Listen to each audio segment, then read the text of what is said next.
Alrighty, good evening, everyone. So we're going to pick up this evening with the bracha of Alat Tzadikim, about the righteous people, and we'll have to figure out what that bracha means. But my plan for this evening is to start off with the bracha of Alat Tzadikim, and then also move into the brachos of Yerushalayim and Samach David. So 3 brachos tonight. I hope it's not too vigorous and too much, but I think we'll be able to get through it this evening. Which actually leaves us with not so many brachot left. So we really only have a couple more weeks of learning the Amidah together. And at this moment, I'm going to place in the chat the source sheet in case you have not already received it from the email. And as always, I will share my screen as we go through it as well. Okay, so it's being put in the chat right now. Okay, so as we open up with the bracha of tzaddikim, so if you recall last week, we talked about the kind of infamous Birkat Haminim, the malediction against those who are heretics. Perhaps it was against Christians, a big debate. But now we move into the bracha of tzaddikim. So the main question I want to pose for this particular bracha is, well, why do we have a bracha all about, the righteous? We're praising them and we're asking God to be among them, but essentially the average person is not considered righteous in the sense that you wouldn't necessarily place yourself in the boat with all the tzaddikim and the chasidim and the gerei hatzedek, and we'll have to kind of go through some of these names. But if I'm not part of it, so why am I saying a whole bracha specifically about it? Up until now, right? So we cursed the minim, fine. But we talked about mishpat, we talked about refuah, we talked about tshuva, right? That's something I certainly can relate to.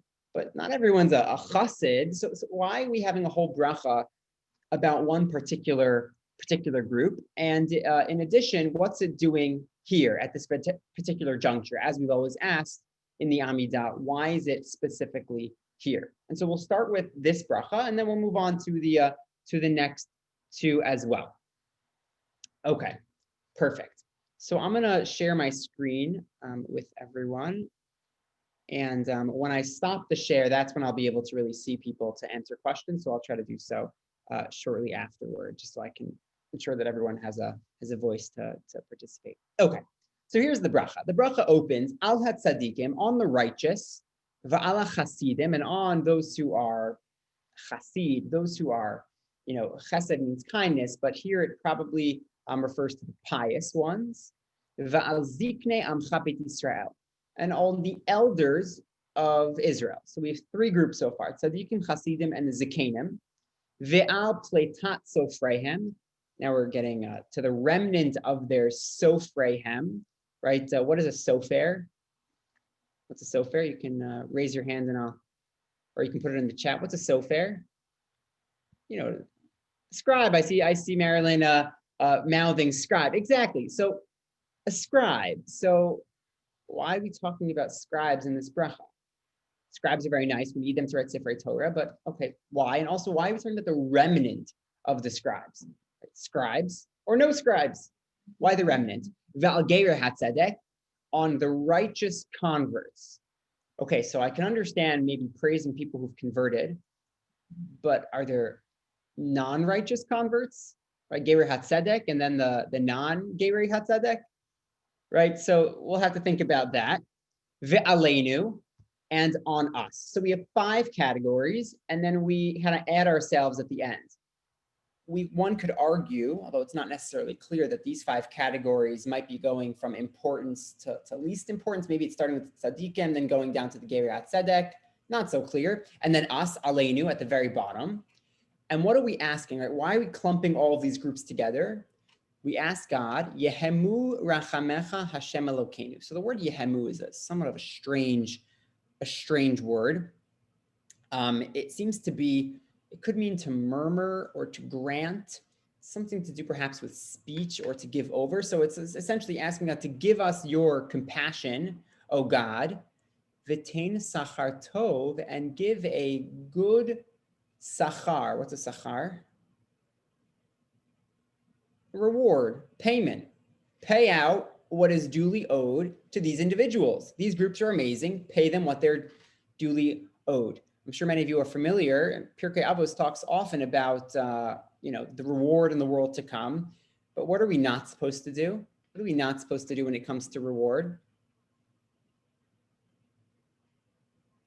We're not supposed to work with like a check, a book in the back of my backpack, checking off all the mitzvahs I do. So why are we specifically asking God to give me my reward? If I'm good, fine, God will give me my reward. But why do we specifically ask God to give us the reward? It's a bit strange. Who is it for? L'chol habotchim. So I've highlighted in green the word betach. Botchim appears 3 times. Botchim, batachnu, and then in the bracha miftach. So what is somebody who is boteach or bitachon? What does that mean? Feel free to, I know we haven't done this in the past. You can click and I'll call on you or wave your hands. I'm happy to. Yes. I've clicked ask to unmute. If you click it, I think you should be able to see it pop up.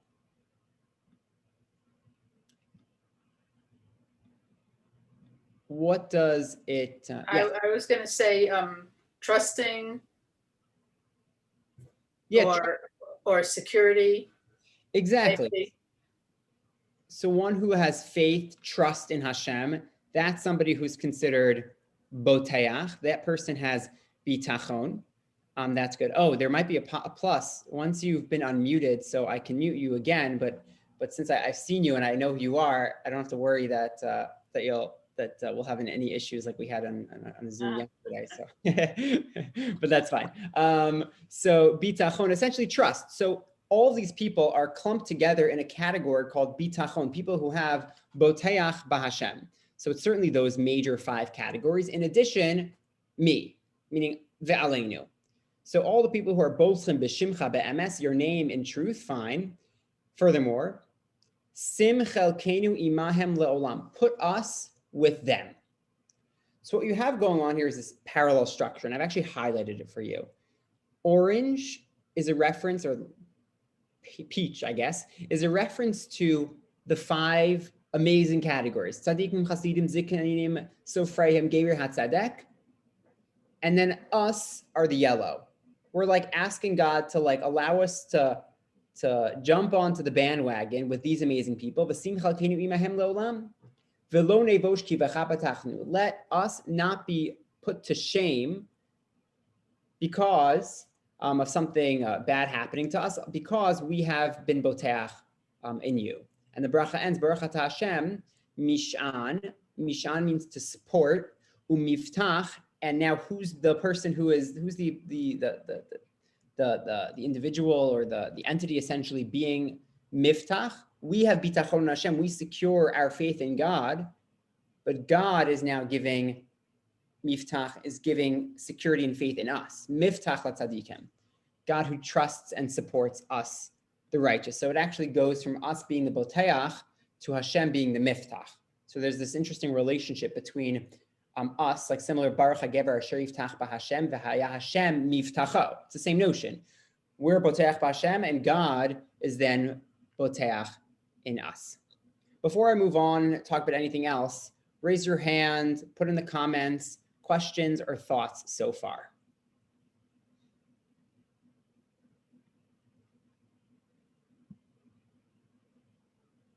There's got to be some questions. I know in the past we've allowed it to be totally unmuted and we have a lot more. Anybody? Any nachshons out there?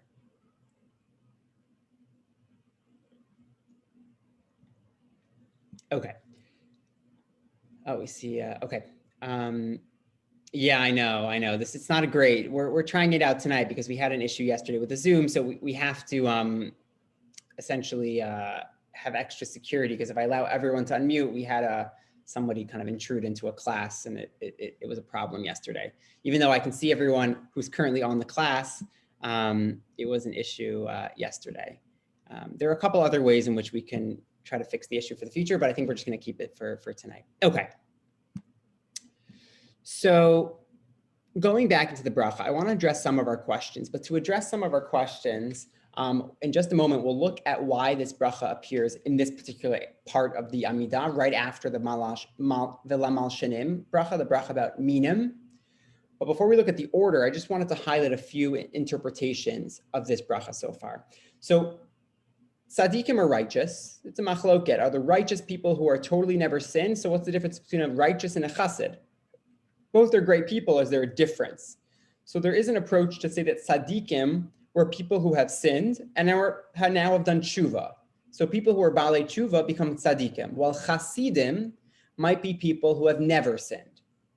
Right, so that actually, if you think there's an order by like who's number one, who's number two, so actually number one are the tzaddikim because they've done tshuva, right? For those of you who are I gave a shir during the Aseret Yemei Tshuva, right, maybe just before Slichos, on the notion of who is a chassid, who is a tzaddik. So that might be one approach. Who are the sofreihem?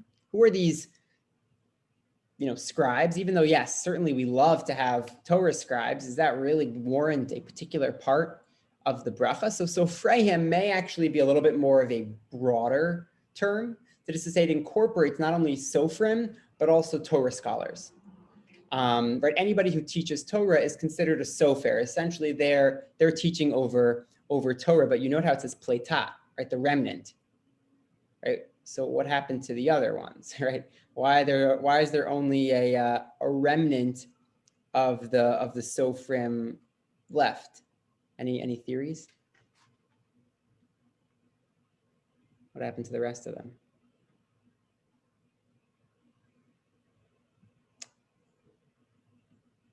So there's a suggestion that perhaps the reason it says pleitat sofreihem, the remnant of the sofreihem, is to say that there are very few Torah scholars in general, right? We used to have many more, and now we don't have enough.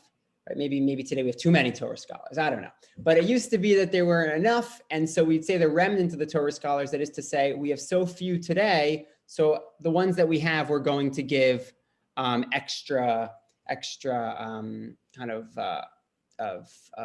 kavod to, and we're asking God to provide them extra reward. And remember, when this was, let's say, composed sometime during Beit Sheni, toward the end of Beit Sheni or in the beginning of Beit Sheni, so there were often times where, whether it was the Romans or even, unfortunately, Herod, for example, there were rulers that often would punish, especially harshly, the scholars, the Torah scholars. So that might be a reference to them. Geri HaTzedek, right? I made a kind of, they're not Geri. What does it mean? Geri HaTzedek versus not a proper convert. So in the Mishnah and the Talmud, they discuss something called Geri Arayot, which are the people who converted when the 10 tribes were expelled from the north, and people were placed in the northern part of Israel, and they converted to Judaism, but they did it for the wrong reasons. And so what we're essentially saying here is only people who've converted for proper reasons and not people who have converted for improper reasons. So that's essentially what we're referring to. What we're referring to here. Okay, so that was a couple of pieces here. I want to figure out why are we talking about the tzaddikim at this point. So look at the Gemara in Megillah. This is the Megillah Gemara that we've seen many times over, but we're continuing through the Gemara. We've seen it in bits and pieces. Now that we've said that the minim are gone, meaning we've had the bracha about heretics, and again, if we're talking about this being a continuation of the national redemption of the Jewish people, so we have mishpat, the minim are gone, the heretics are gone. Now what's the time for? It's time to put up the righteous, the tzaddikim, the Torah scholars onto a pedestal, essentially. And they quote a pasuk in Tehillim, and the Gemara notes that why do we include Geri HaTzedek, people who convert to Judaism amongst the righteous? V'kolol Geri HaTzedek ima tzaddikim, because the Torah tells us, and I'm just going to show you the pasuk in the Torah. It's in Kedoshim, right? Kedoshim, just a few verses after we say Kedoshim to you, ki kadosh ani Hashem Elokechem, one of the psukim says, Mipnei seva takum. You might be familiar with this pasuk both from the Torah and from an Israeli bus. Mipnei seva takum v'hadarta pnei zakein, right? When there's an elder, stand up. And by doing so, you show honor to a zakein. So, ala tzadikim v'al chasidim v'al ziknei amcha beit Yisrael, the zakenim. V'yareita melokecha ani Hashem. What's the next pasuk? V'chi yagor itcha ger ba'artzechem. That is to say, you have to show the same kavod, essentially the same proper kavod you show to a zakein, to a ger, to somebody who converts to Judaism, because such a person who started all the way back here and now is keeping Torah and mitzvot, such a person is honored by our tradition. So they get incorporated within the bracha itself. And that's why the Gemara says, Kol el geri hatzedek im hatzadikim. Any questions or comments? Just looking over into the chat. Okay. Okay, so we go on to tzaddikim because now that we've talked about all the people who we want out of society, now we want to highlight the people we want in our societies. But we still have a problem, which is that the Amidah, the bracha itself, realizes and recognizes that we're not part of that group, right? We're asking God, ve'aleinu, like, put me onto their wagon so I can go along with them, because the righteous are over there and I'm all the way back here. I want to be a part of them, which is why twice in the bracha we say ve'aleinu, put us with them, v'sim chalkeinu imahem, right? Like chelek lehulam haba, give me a portion of their reward. Bring me closer to them. So it's a bit strange that we should have a bracha about people who are probably a very small minority of the Jewish population. It's because of that I want to show you a pasuk in Yeshayahu, because it's actually not so clear that we are not considered among the tzaddikim. Look at the pasuk in Yeshayahu. Just scroll down to it. Pasuk in Yeshayahu, chapter 60. Yeshayahu says, "Ve'amech, your nation, kulam tzaddikim." The whole nation are considered righteous. Le'olam yurshu aretz, they will inherit the land forever. Netzer mata'ai ma'aseh adai lihitpa'er. The branch of my planting, that which I'm putting into the ground, the work of my hands wherein I glory. That is to say that this is prophetic language. So in the future, kulam tzaddikim, our nation will be kulam tzaddikim, which ties very nicely into the notion that this is actually part of a national redemption, right? We have mishpat, we have justice. We've removed anybody who's not supposed to be there anymore, the heretics from among us. And where do we go? We get to a place where essentially we've elevated ourselves to be a part of these special righteous and these groups of Hasidim, and we too are among them. So it actually has a little bit of a way to show us that it's aspirational in one sense, that we want to be part of this group, even though we may not be there now. And there's also this prophetic vision that we will get there. We'll get to a place where we all are considered amongst the righteous in the nation. And I think that's a kind of a beautiful message, especially if we're thinking about redemption. We want to get there. This is a map to redemption. Any questions or comments so far before we kind of switch gears to focus a little bit more on Yerushalayim and the connection between this bracha? Nobody has any questions or comments? Okay. Here. I have a question. Yes, please. So I'm just looking at the psukim that we read before, Mipnei Sevat Hakum, Yeah. and about the ger. They're not exactly the same to me. It says to stand up before an older person to honor that person, and the other one for the ger is lo tonu oto, don't oppress him or don't do anything wrong. It's not the same to me. That is a good point. Meaning the first bracha is essentially a mitzvahs aseh, do something, and the next one is don't do something. It says do not oppress them. That's a very good point. And I think I would say that when it comes to the individual mitzvah, you're absolutely correct that here it is differentiating between two types of mitzvot. But I think with at least the medrash that the Gemara is trying to show us here is that although it might be sourced in a mitzvahs lo taseh, do not oppress them, the fact that we connect that pasuk to the pasuk before, right? Because this pasuk about gerim could have been 5 psukim late. Like, why does it come right now? So midrashically, Chazal say the reason it comes now is because we have to treat them like the zakenim. Even though you're absolutely right, it is not a perfect analogy with regards to the mitzvah. I'll call on Garth.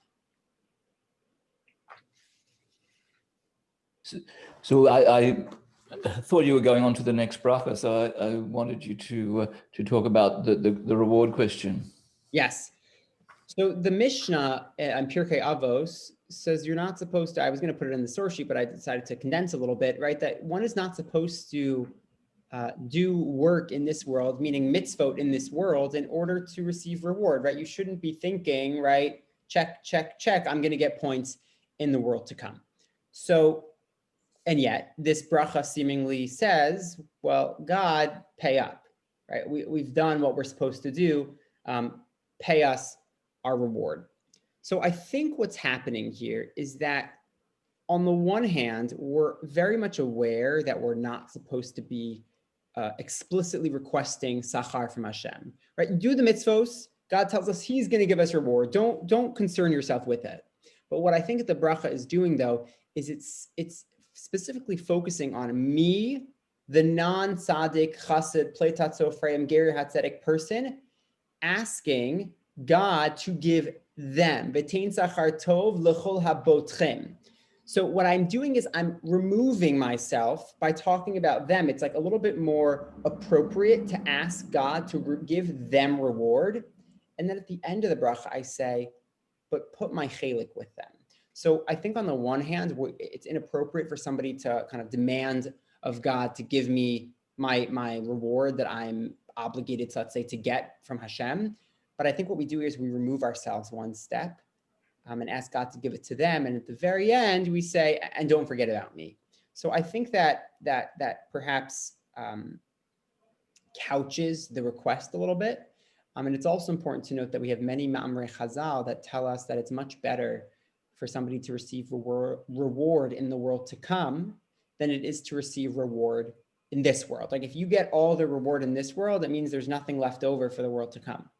So when talking about this particular bracha, you'll notice that there's no reference to where the reward is. Like it doesn't say, give me my reward now. It just says, tein sachar, give it to them and put me among them. Because I think the reward that we're asking for is not a worldly reward.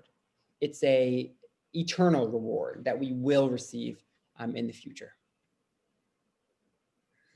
Can I ask another quick question? Please. I was wondering also about the word velo nevosh. Like we won't be ashamed or embarrassed. What's it doing here?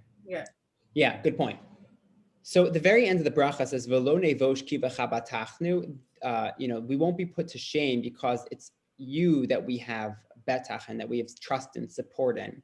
I think what perhaps is going on here is there's a connection, perhaps, this may get back to the notion of reward, that in this world, you can keep the mitzvos, you can keep the Torah, and people could spit on you for that. People can look at you in a negative light because you keep the Torah, but nevertheless, we won't be ashamed of it. We won't be ashamed of keeping your Torah because we know that you, God, have commanded us, and we know that there's reward waiting for us in the world to come, right? If we lived in a world where people did not harm Jews for their faith, then we wouldn't need velo nevosh ki v'chabatachnu.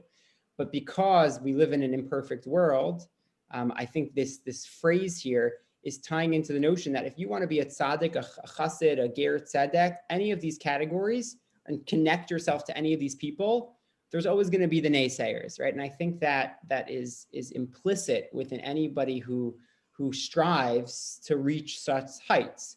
There are always going to be the naysayers, and you might even say that the lo nevosh ki v'chabatachnu ties into the previous bracha, right? That the heretics, the naysayers, the evildoers, right? They're going to be poking at us, right? What are you doing? You're doing it wrong. You shouldn't.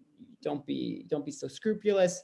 No, v'lo nevosh ki v'chabatachnu. We trust in you, Hashem. We won't be ashamed. Mm-hmm. Mm-hmm. Thanks. You're welcome. Interesting to note. I wanted to add that just the bracha ends Baruch Hashem Mish'an u'miftach latzadikim. The word Mish'an, which means to support, does not appear in many earlier texts. It only starts appearing in like the medieval period. It seems to have been added as an extra phrase about support. Unclear why it was added. It appears in Tanakh, the word Mish'an. It's a word. It's a similar phrase to miftach. Support, trust, but it doesn't appear in much earlier texts for an unknown reason. Okay. But now we're going to move on to Bnei Yerushalayim, but the beginning of Bnei Yerushalayim will connect very much to the question of tzaddikim. So we're not quite finished with the first bracha of tzaddikim. Because if this is all about national redemption, so we've gotten rid of the heretics, we've gone back to the land of Israel, kibbutz galiyot is happening, right? And now the tzaddikim are perhaps being uplifted, whether they're getting reward really in this world or maybe it's being proclaimed that they will be getting their reward. God, we're requesting that we be among them. What happens now? What's the bracha? The next bracha is about building Jerusalem. So does that mean that only some people get to be part of the rebuilding of Jerusalem? Or does that mean that if you're not one of these amazing tzaddikim chasidim, right, putting aside maybe the pasuk from Yeshayahu for a moment, right, does that mean that it's only for some individuals, that it's going to be, redemption is going to be limited to a small group of people?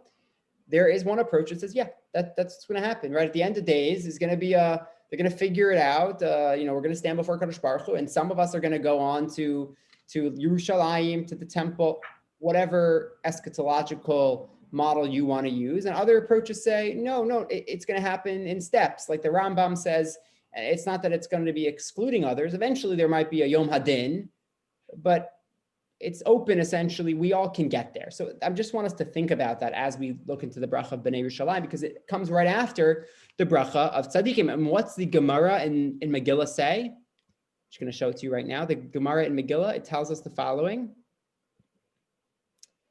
Where are the righteous going to be elevated? The bracha of tzaddikim, B'Yerushalayim. That is to say, the bracha of Yerushalayim comes immediately after the bracha of tzaddikim, because the tzaddikim are going to essentially collect their reward, whether it's the earthly Yerushalayim or the heavenly Yerushalayim.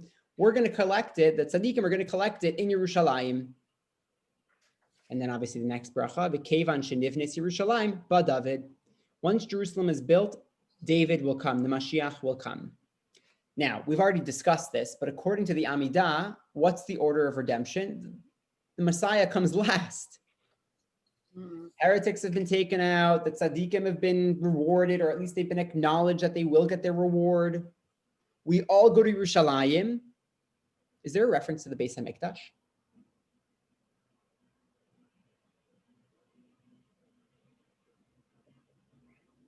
You could say it's Uvnei Ota B'Karav B'Yameinu. Aha. So Uvnei Osa, maybe build, in her, it, in Yerushalayim. So maybe that's an illusion. It's a little strange though. Like the building of the third Beit HaMikdash is so crucial to Jewish thought. So it's like, it gets like a half word, like, say Uvnei Beit HaMikdash, whatever. To not even explicitly reference the temple is very odd.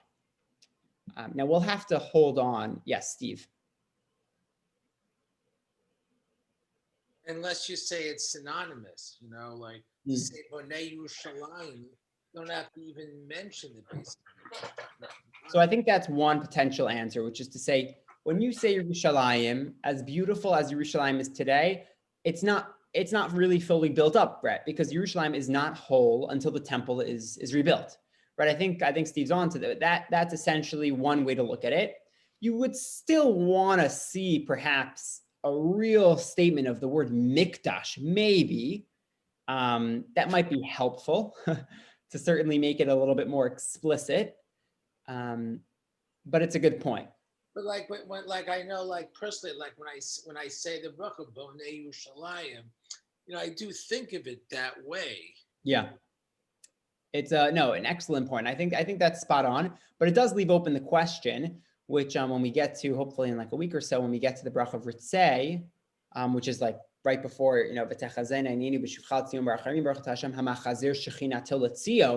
God who kind of brings back his Shechina essentially to Tzion. So wait a minute. We already built the temple, or like the temple's not built yet? Is the Shechina there yet? Or is the Shechina still like in transit? So we're going to have to figure that out, but at least I want us to be thinking about it for this particular bracha. Yeah, Steve, any other words?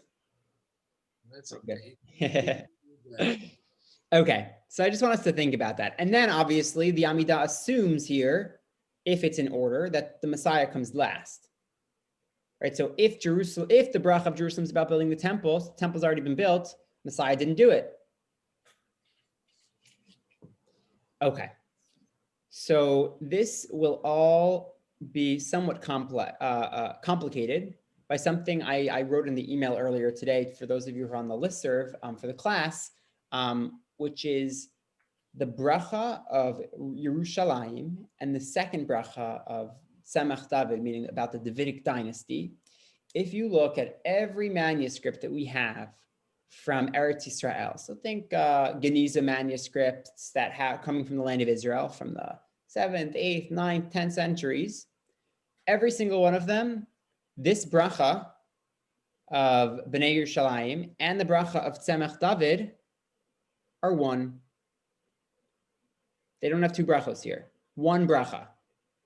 So we have a lot to unpack from there, but at least that may answer one question, which is that in one tradition, they were simultaneous, right? Jerusalem gets rebuilt when the Messiah comes. Essentially, they happen together.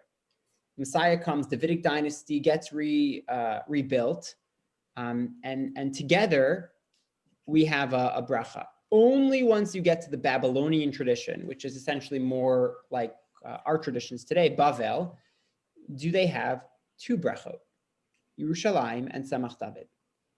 Now, what besides confusing everyone on this particular issue, on these two brachot, what else does this then complicate? Think about the Amidah. It looks like, I don't know if Jonathan wants to add something. Yeah, you're back down to only 18 from 19 or to 17 from 18. Exactly, right? Remember, up until now, the classical approach is that the Amidah was written as 18 brachot. And then sometime in the first century CE, Shmuel came around and added the 19th bracha, which is the bracha we learned last week, V'lamal shinimal tikva, right? The bracha about minim, about heretics.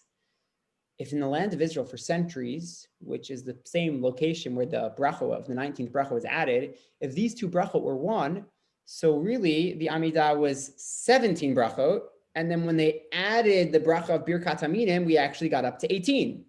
So according to that approach, the name Shmona Esrei, that's it. Like it was full, meaning from the first century onward, it was complete. There is no, silly business of, well, it's really 19 brachot. No, it was 18 across the board. The question of 19 brachot only comes around in the Babylonian tradition because they split these two brachot into two. But if in fact they split them into two, it may mean that originally in the land of Israel, since it may have been one bracha, what is the 19th bracha? In the Babylonian tradition, it is not the bracha of V'lamal shimal tikva. What would the 19th bracha really mean? At Tzemach David, the splitting of these two, because in the Babylonian tradition, at some point these two brachas split. They already had Birkat Haminim from the land of Israel. So when we think of like the 19th bracha, the latest addition to the Amidah, which bracha would it be if you're in Bavel? Samach David Avdecha Mehirat Tzmiach. Splitting off these two brachot, you get bracha number 18 and bracha number 19.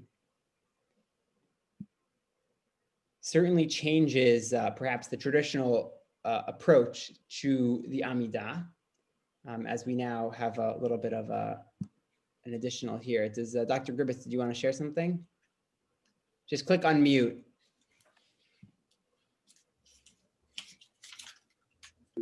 Why wasn't it originally called 17 brachot? So that's the $1 million question. So I would respond and say, perhaps, remember the Gemaras and Mishnayos that we have today, although we know the Mishnah goes back 2,000 years and the Gemara goes back 1,500 years, we only have texts that were written, let's say 1,000 years ago when it comes to the Mishnah and the Gemara. It could be that 1,900 years ago, if you were learning Mishnah with Rabbi Yehuda Hanassi, then it would have actually been called something else. It could have been called not the Shmona Esrei, the Sheva Esrei, maybe. Again, I don't have any text for that. Similar to what we spoke about last week, we don't have actual manuscripts from 1800 years ago when it comes to a lot of these questions. But that could be one potential answer. If you don't like that answer and you say, no, it was always called the Shemona Esrei, so you could claim that maybe the additional bracha of Alamal Shinim, when it was added, so really that was the 19th bracha, and they originally had it split in the land of Israel. At some point it combined, and then they re-split it in Babel. So that's a little less realistic. But again, if we don't have any proof, right? Unless we find like another Qumran with later texts of Mishnayos from the 3rd and 4th century, we can't really analyze that particular question. Okay, but nevertheless, it's really fascinating question. But this all is to say the following. This is not just an academic exercise. This is all to figure out why, in fact, we have two brachot that are very similar. Let's look at the language together. If you look at these two brachot, besides the fact that, well, when does the Messiah come and when does Jerusalem get rebuilt? I'm just scrolling down to here. If you look at the bracha of Yerushalayim Ircha, so Yerushalayim Ircha, may the city of Jerusalem, and notice the vav, vit Yerushalayim, right? That is to say that this connects to the previous bracha of tzaddikim. Once the tzaddikim are ready, they go to Jerusalem, and it's an and. For Yerushalayim Ircha, with compassion, you shall return, meaning that you, Hashem, shall dwell. V'tishkon b'tocha, you, Hashem, shall dwell in it, like you said, like in the Nevi'im. Uvnei ota b'karev b'yameinu, build it up in our days, speedily in our days. Binyan olam, again, you have the word b'nei, binyan, boneh. Binyan olam, right?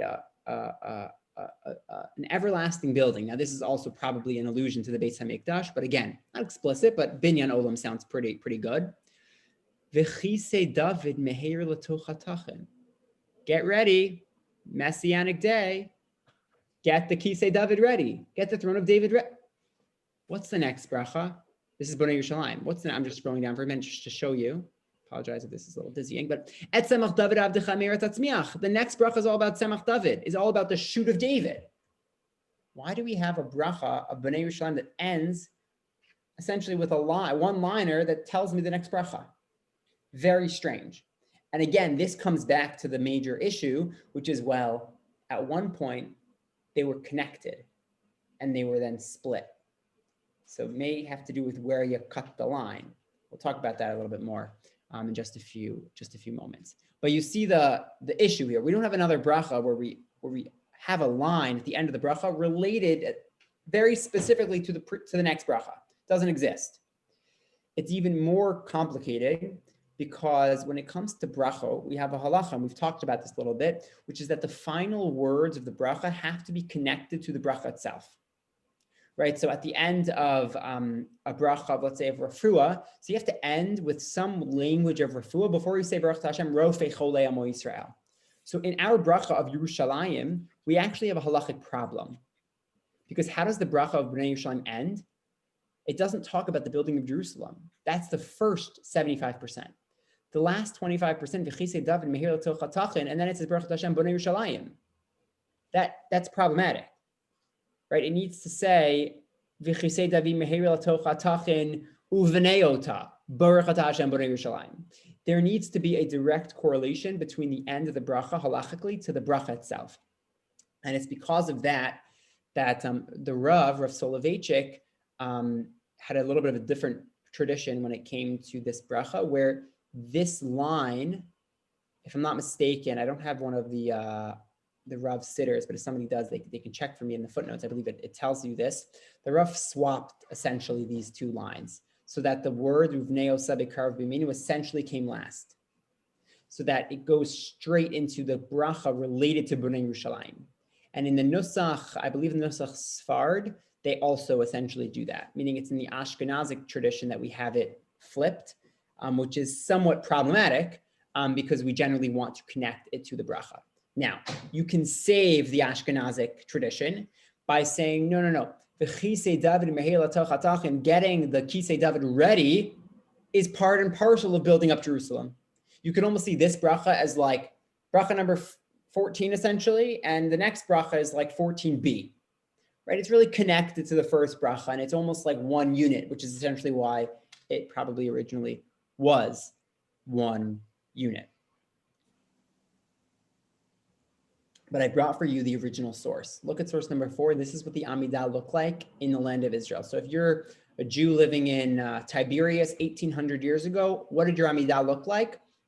Rachem Hashem Elokeinu v'rachamecha harabim, right? Give us compassion. Al Yisrael Amecha, v'al Yerushalayim Yirecha, v'al Tzion Mishkan Kivodecha, on Jerusalem, on Israel, on Zion. Mishkan Kivodecha, the place where you, this is a little bit more temple language, Mishkan, like the place where you dwell, the Tishkon, Mishkan Kivodecha, ve'al Heichalecha, ve'al Me'onach, your Heichal, your innermost sanctuary. Me'onach is another word for the temple. Ve'al Malchus Beis David Mashiach Tzidkecha. And on the house of David, Baruch atah Hashem Elokei David Boneh Yerushalayim. How's that for a bracha? Very different, essentially, than what we do. We have 2 brachos here. They had 1. It's pretty wild when you see it. This makes another piece of our liturgy make a lot of sense. To prove, again, that it probably originally was 1 bracha, what's the 3rd bracha in benching? Rachem Hashem Elokeinu al Yisrael Amecha. We open it the same way. Rachem Hashem Elokeinu b'rachamecha harabim. Essentially, in the land of Israel, that's how they opened their bracha of Jerusalem. Ve'al Yerushalayim Yirecha, v'al Tzion Mishkan Kivodecha, ve'al Malchut Beit David Mashiach. It's 1 bracha. Uvenei Yerushalayim Yirakodesh b'mira ve'ameinu. But the chatima, the ending, is Baruch atah Hashem Boneh v'rachamav Yerushalayim. Very similar, Boneh Yerushalayim, without the word rachamim, which appears in our bracha, but doesn't make it into the chatima, into the signature of it. But it seems to me, please disagree, that it seems very clear that the original bracha, assuming the land of Israel had it as, the way that it makes sense in benching also, is that Jerusalem and Tzemach David, 1 bracha. And then Bavel cut it down the middle. $1 million question. Why did Bavel cut it down the middle? I'll give you some theories that are out there. I don't have a theory of my own. I'm not super convinced of many of them at the moment. If you have a theory, I'd be happy to explain a little bit more. But one particular theory, I saw Rabbi Monk, who has the book on the Siddur. So he suggested that maybe, I don't know if this is really historically true or not, but maybe by the time Bavel, Babylonian Jews were having their Siddur, there were more issues with Christianity. And his suggestion was maybe they split it because the notion that we will have a person coming from Tzemach David in the future was so important to highlight and to ensure that he didn't already come. So we split it and gave it its own bracha. I'm not really sure that was a big concern in Babylonia, nor do I think that necessarily warranted a separate bracha. We already have a bracha about heresy. Like, I'm not sure that's really why there was a second bracha split. Another potential gets back to, like you said, 18 verse 19, which is to say, maybe, again, I'm not sure I love it, but maybe originally there were 2 brachos here. And benching was unique because it had 1. And at some point, somebody said, wait a minute, why do we have 1 bracha to have both topics in benching? And in Amidah, we have 2 brachos. So somebody at some point said, no, that's wrong, crossed it out, made it 1 bracha, and then it split again later on in Bavel. Not so fond of that approach either. I don't think there's any amazing approaches out there. If anybody has any other theories, again, using some of the tools we have before us, I'd be happy to hear them. But that's essentially, we kind of hit a brick wall when it came to this particular question.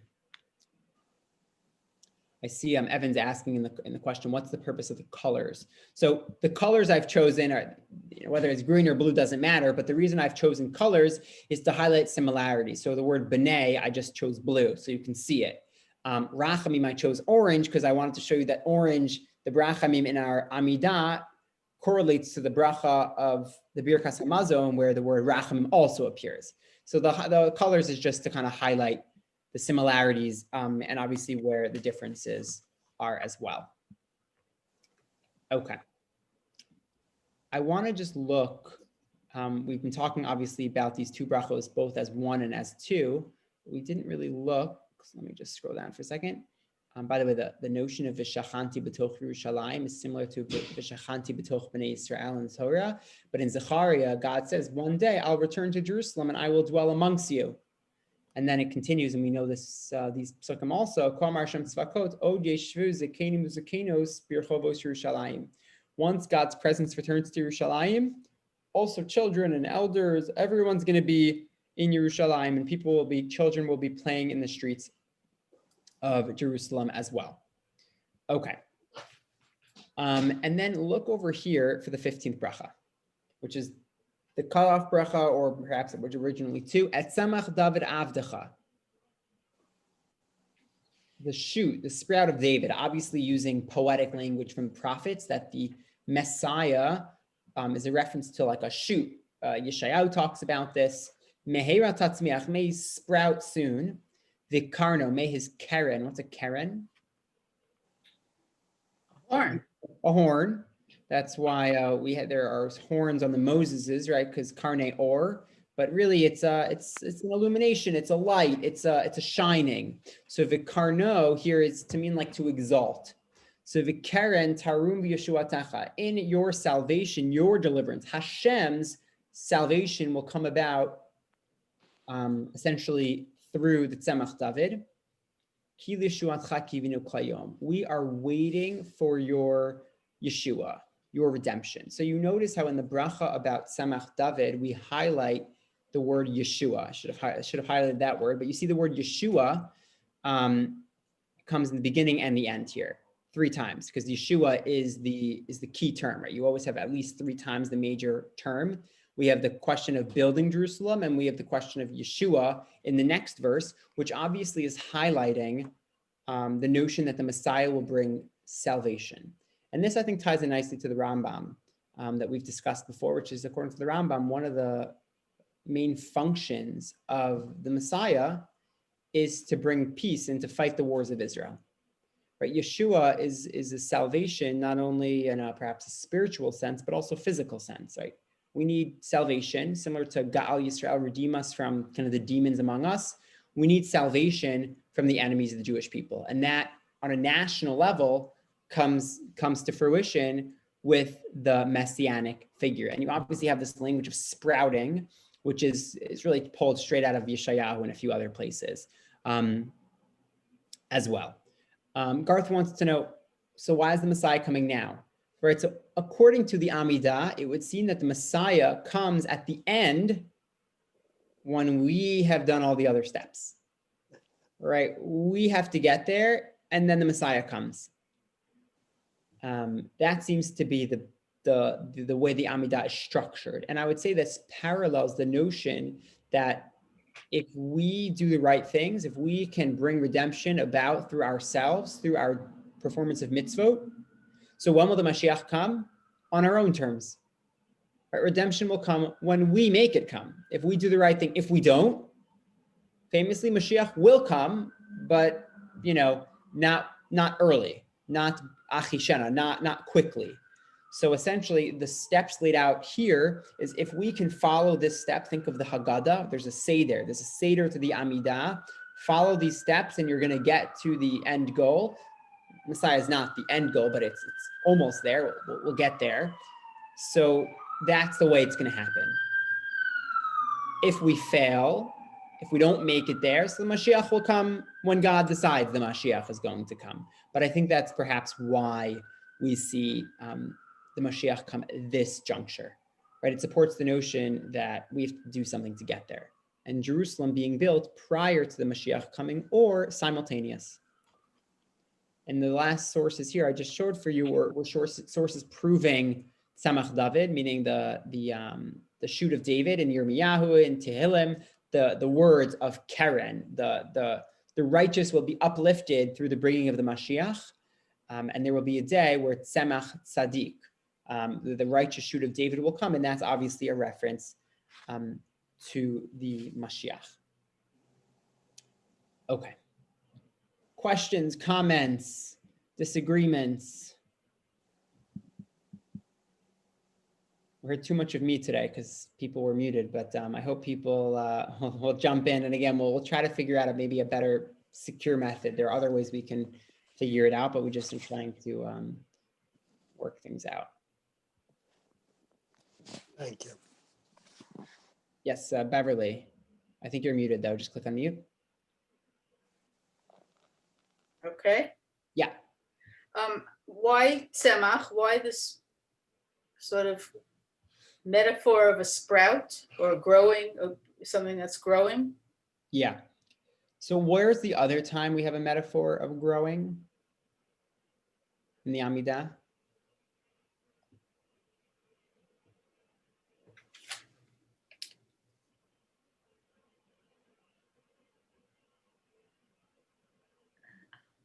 Give you a hint. It sounds familiar. In the first couple, it's in the first three, it's in the very beginning of the Amidah. We say it whether it's Shabbos, whether it's Yom Tov, whether it's Kol. Doesn't use the exact same word, tzemach, but we say, you know, for example, Mashiv haruach mirdagashem, Michal kol chaim bechesed, Mechaye meitim berachamim rabim. The whole theme of that bracha is that physical sustenance and resurrection are interconnected in the sense that the language is similar, and that's how you essentially prove. I don't use the word prove, but you can suggest, you can intimate what it means to have resurrection when none of us have seen resurrection. Essentially, the bracha is saying, look outside. You know that in the winter everything dies, and in the spring everything comes back to life. So it's a metaphor for resurrection in the second bracha of the Amidah. And I think here also it's similar, because I don't know anybody who is of Davidic descent, in the sense that we don't really know who the Davidic Dynasty is today, right? Many of them were killed. Like, we don't really truly know. And, you know, there are bloodlines out there, maybe through Rashi, whatever. But essentially, the kingship has been lost. The Davidic Dynasty, you know, we're not sure who it is. And it will one day shoot up like a sprout. It will one day reappear. And that's, again, the miracle potentially of Tzemach David, just like we have Mechaye Hameitim. Again, those two may be interconnected, not necessarily for the Rambam, or it's a discussion when exactly Mechaye Hameisim takes place, Tchias Hameisim, but nevertheless, there's this notion that the Mashiach comes, kind of, it can come out of left field, and similar to Tchias Hameisim, right? It will happen, and we use the metaphor of vegetation growing because it's something we're familiar with. Uh-huh. Mm-hmm.